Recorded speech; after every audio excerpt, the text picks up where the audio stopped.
Return to Grace is a narrative-based adventure where you play as a space archaeologist that is tasked with finding out what happened to an AI called Grace.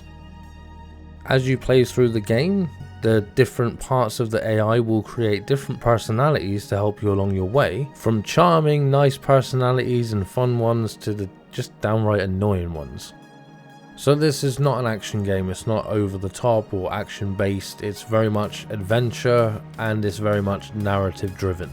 What this means is the story plays out as you go through the game, and you're basically playing like a walking simulator in that way. There's a few things that you can do, like hacking into systems, putting in codes and other things like that, but the majority of the game is just story and you walk through learning about the world and what happened to Grace. But despite that, and despite me not really ever being interested in this sort of game, I did play through from start to finish and I actually enjoyed it. From the moment you start the game and learn about Grace, and as she's an AI to a planet, it kind of just grips you in and you want to find out what happened by the end of it. This is why I played through the entire game from start to finish. I just had to keep going back to find out what happened next. The game itself is relatively short, I completed it within a few hours, but it's still fun to play. As I mentioned at the start, there are a few little modes in there, things like hacking little mini games that basically mean that you just turn your wristwatch around until you get a circle or like a little ball into an area. It's very simple stuff, it's not over the top.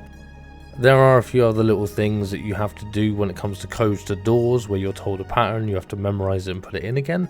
Though later on in the game, that's something that can be taken over in another way that I won't go into detail about. What makes this game really fun though is the personalities of the AI and the way they speak to you and the way that they interact with each other.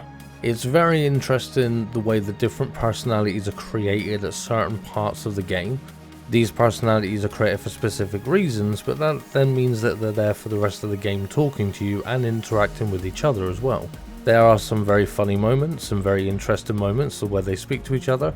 And it is definitely one of the biggest parts of the game. The fact that they communicate with you and they communicate with each other, and they kind of help to unravel the story and essentially point you in the direction that you need to go.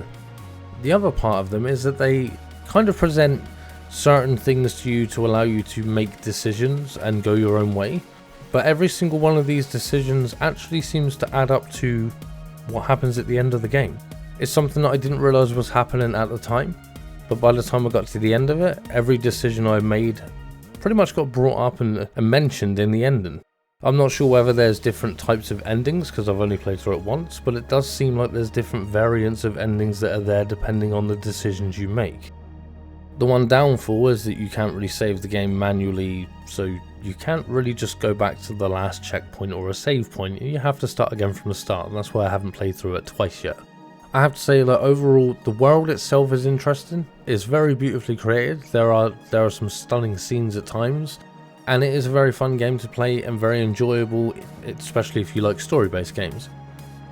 But by all means get out there and give it a go, and get down in the comments and let me know what you think of the game. Whether you get down in there now or whether you have a go at it and then come back and give me your opinion, if you remember to, which you probably won't, but still I'm asking you anyway.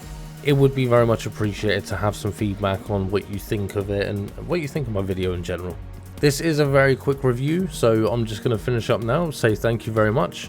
I've been Lycan from Green Lycan Reviews, thank you for watching my video, and I'll see you in the next one.